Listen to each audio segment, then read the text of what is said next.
and if they have hypertension, they can develop complications fast. And I think I had mentioned some of them. And of course, endocrine damage, we've talked about, identify if there is that, and some lab work. Lipid profile, you need to do some. Most of these patients will come with high dyslipidemias, which we'll talk about. UECs mostly is to just check the kidneys. So I think I have mentioned what I had gone through. I'd already mentioned on pharmacological management. That is lifestyle, and now pharmacologic management. I hope I have made this clear. So let's do the antihypertensive medications. I've already said the 6 classes of these drugs. For these principles of D therapy is for these thiazide diuretics and the spironolactones. It's just telling you to which principles are you supposed to do, which is mostly in clinical pharmacy, but it's good to know because this one's mostly usually an add-on agent. But we'll look at that. So choice of medications. For here, we had said for stage 1, you can start with one drug, either a calcium channel blocker or a thiazide diuretic, or you can combine with an ACI or an ARB. For stage 2, here we usually just start with 2 drugs. So you need to combine either a calcium channel blocker or a thiazide with an ACI or an ARB. So you continue adding on these drugs. If these ones are not working, you can do a calcium channel blocker plus a thiazide plus an ACI and so on. So this is good for you to know after we've done the classification of these drugs, which is what I want us to do. And then these ones will just come back. When you're doing your clinical pharmacy, it will be easier for you to understand where we are combining these drugs. So these are the different classes of drugs where, like for the beta blockers, just to mention before we go deep into the notes, examples will have propranolol, which is non-selective, so affecting both beta-1 and beta-2 receptors. They're the selective ones like atenolol or metoprolol, which usually decrease the cardiac output. And basically they are decreasing the heart rate and contractility of this heart for it to reduce the cardiac output to be able to lower the BPs. So for angiotensin converting enzyme inhibitors, examples are like captopril and enalapril. You will come across these classes of drugs. And for this, when you're inhibiting that enzyme, remember it was converting angiotensin 1 to angiotensin 2. So you prevent this angiotensin 2 from being formed. And remember, it had so many mechanisms of actions. It's a potent vasoconstrictor, causes release of aldosterone, which causes sodium and water retention and all that. So by the time we are stopping this enzyme from converting angiotensin 1 to angiotensin 2. Of course, here we can see we are going to lower the BPs by preventing this vasoconstriction of these blood vessels. We are preventing aldosterone release, so that means sodium and water will not be retained, and so on.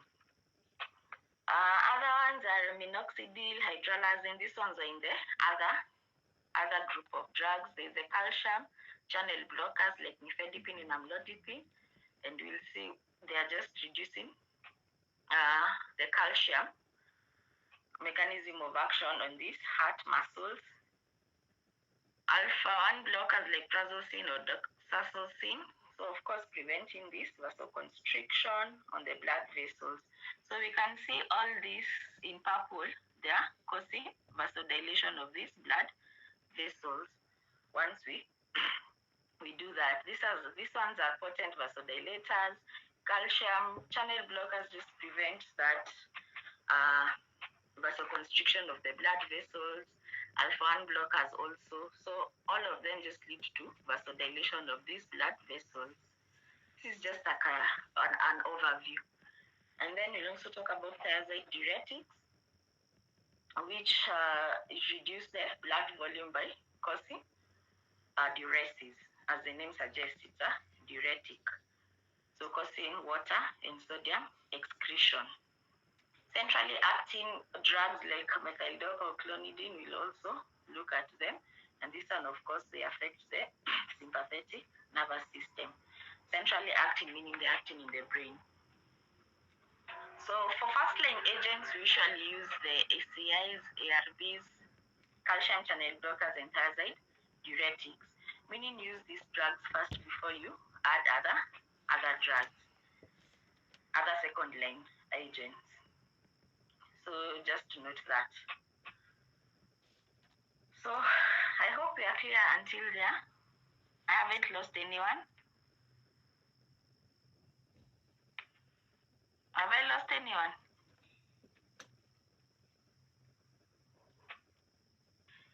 So here we are now doing the pharmacology, and it's easier because I think we've done now the pathophysiology.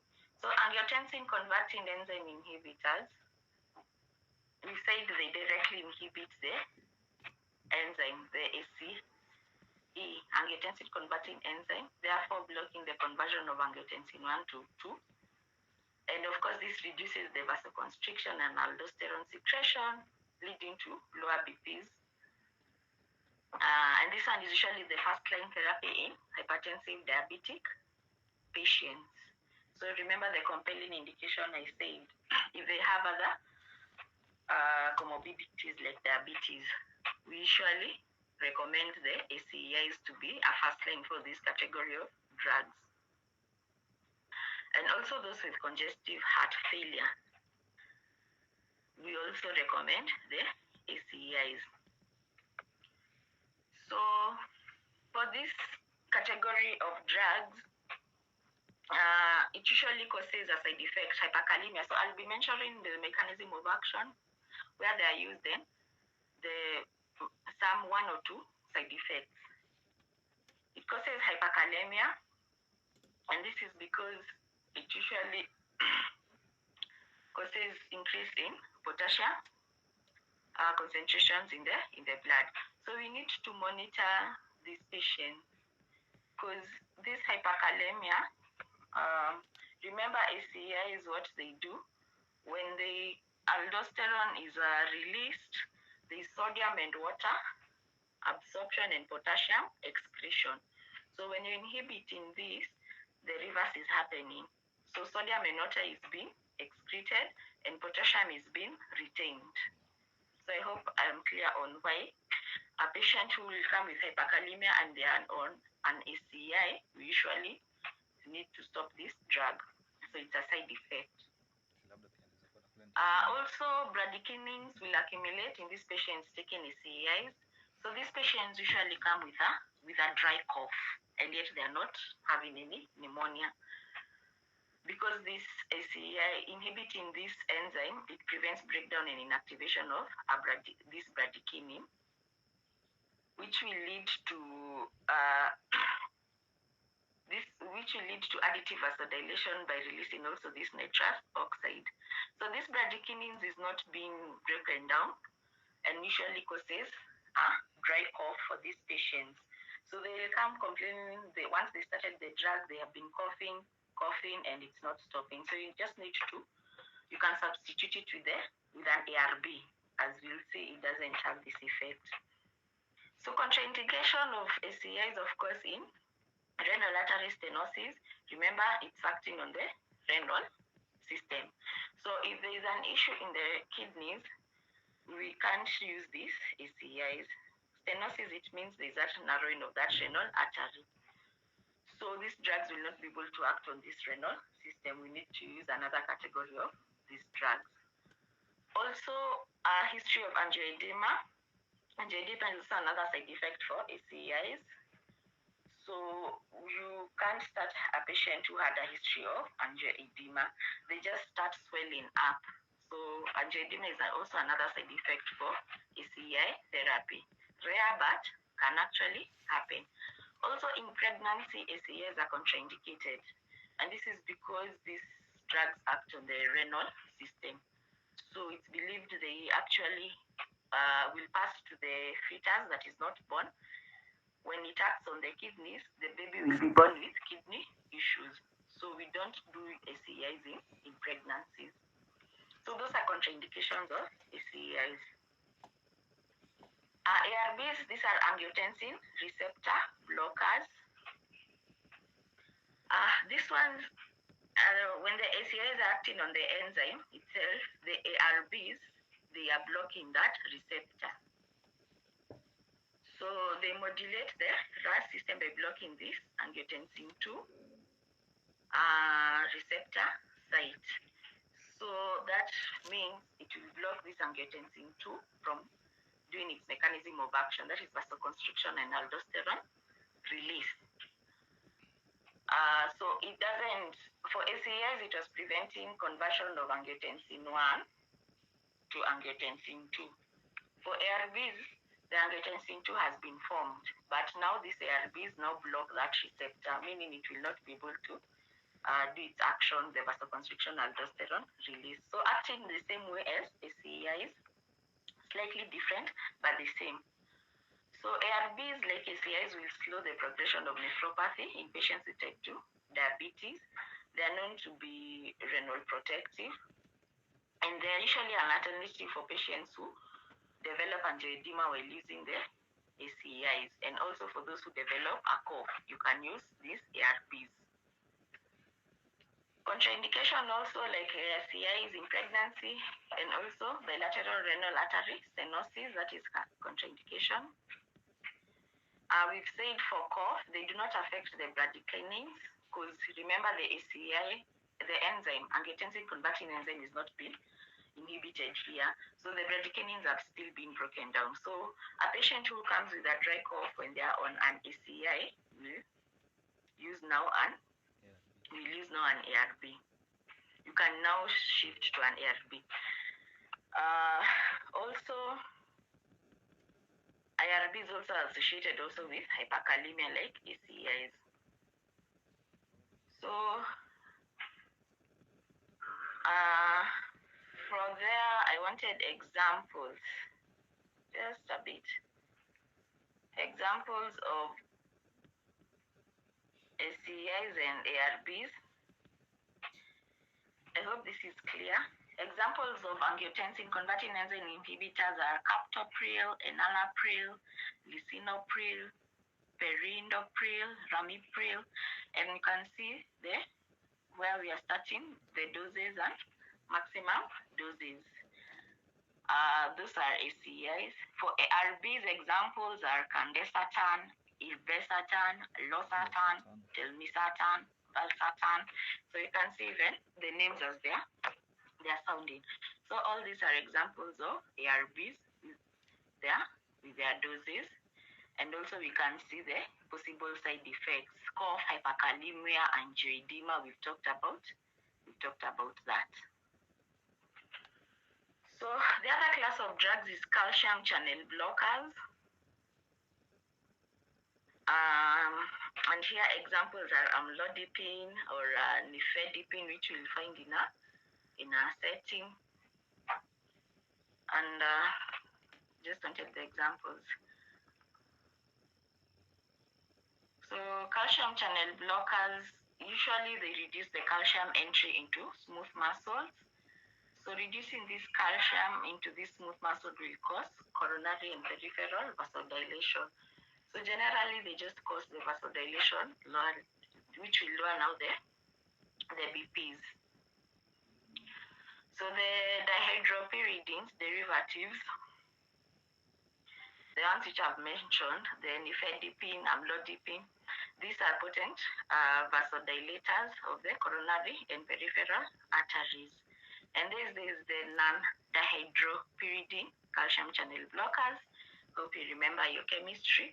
Example, verapamil and diltiazem. This one mostly we'll see that we are using them in MIs and not in hypertension. They block the AV node, decrease heart rate and cardiac contraction. So for this one mostly will be using them in another condition. But for hypertension, you use the dihydropyridines derivatives, which I've mentioned, the amlodipine, the nifedipines. Adverse effects, tachycardia, palpitations also can be a side effect. Also headaches. So patients will come with a headache once you start them on these CCBs, and facial flushing. If we can't handle that, we need to change the drug. But these symptoms usually decline with time. The other class of drugs is thiazide diuretics. An example of this is hydrochlorothiazide. You'll find it mostly in our setting, and it's very good for black patients, us black population. And what it does is just diuresis. So they induce a natriuresis. That is, it means sodium and water are being excreted, which will decrease the plasma volume and in turn will lower the BPs. So for this one, you'll need to monitor the electrolytes imbalance, because it causes diuresis of this sodium, potassium electrolytes. It just causes the diuresis of these electrolytes. So you need to be careful also with this thiazide diuretics.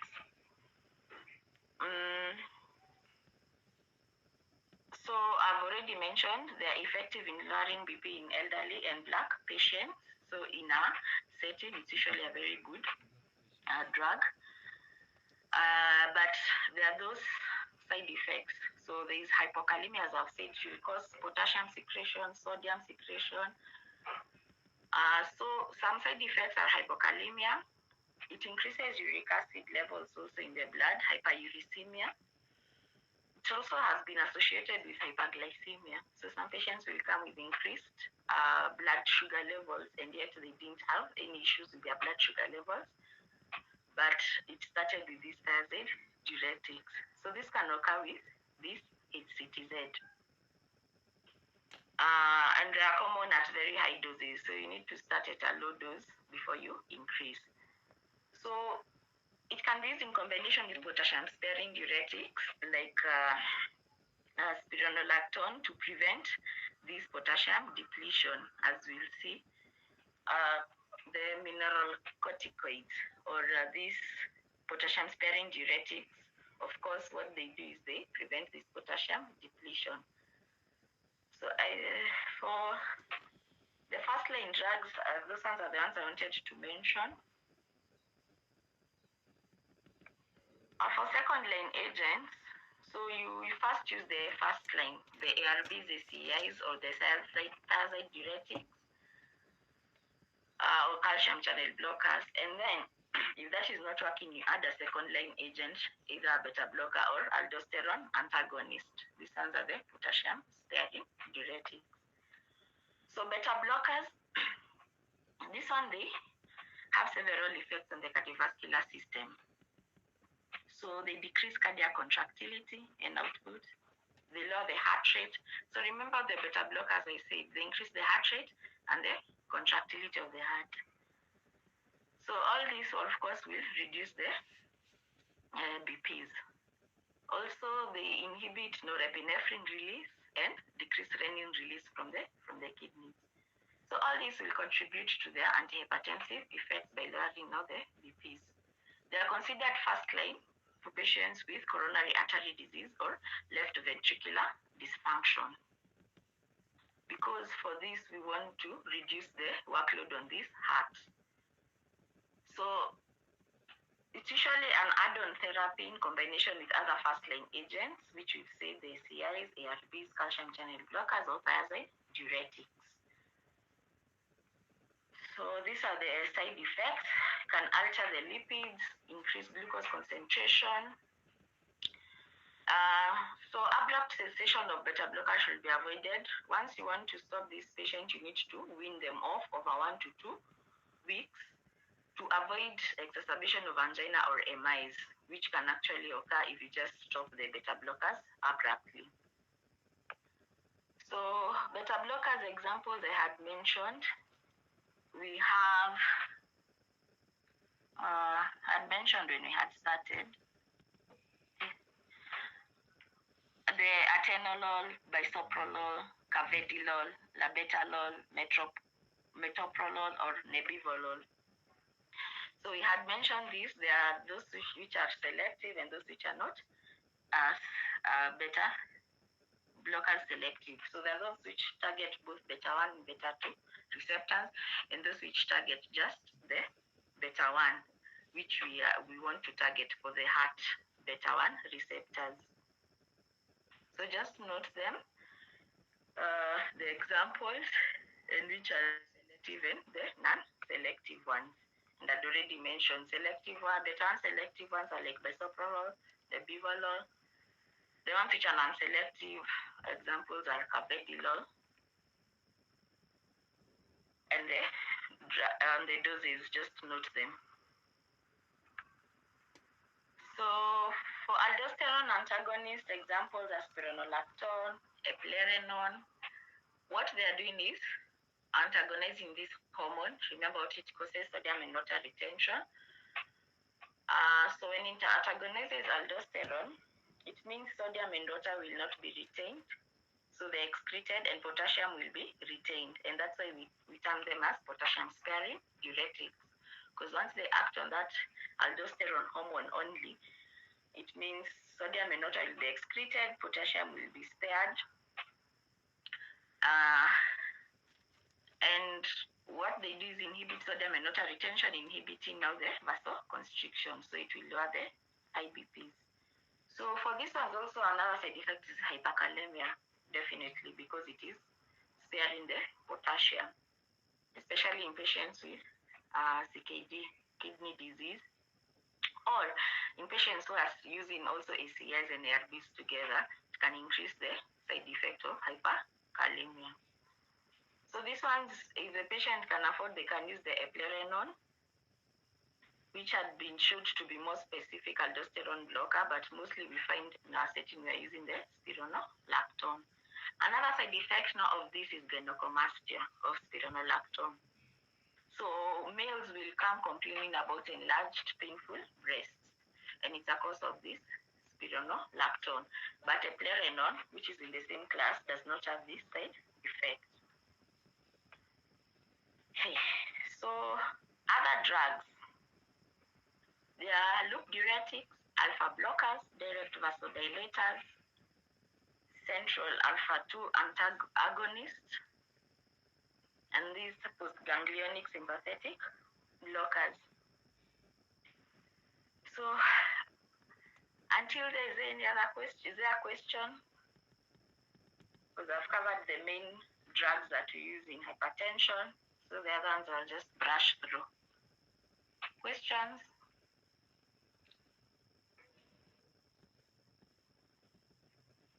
Joy. My question is, which drugs are used during hypertension emergencies? Umenipeleka mbali, bado sijafika. Okay, but yes, to answer, we use these other agents, the direct vasodilators like hydralazine. They are the ones which we'll find that we are using. Okay, we continue then. Any other question? Corey. Can you clarify on what we do when a patient on ACEI with low levels of sodium?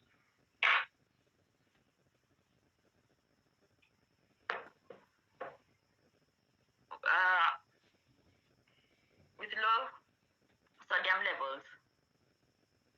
Yes. Okay, you just replace. By the time they are doing low sodium levels, you can just replace, because unless there's a kidney issue for them to lose that sodium excessively, and if they have a kidney issues, we said also we use the ACEIs very sparingly, actually, when they are under monitoring. So we need to know why are they losing that sodium, and we correct that. Adela, you've raised your hand.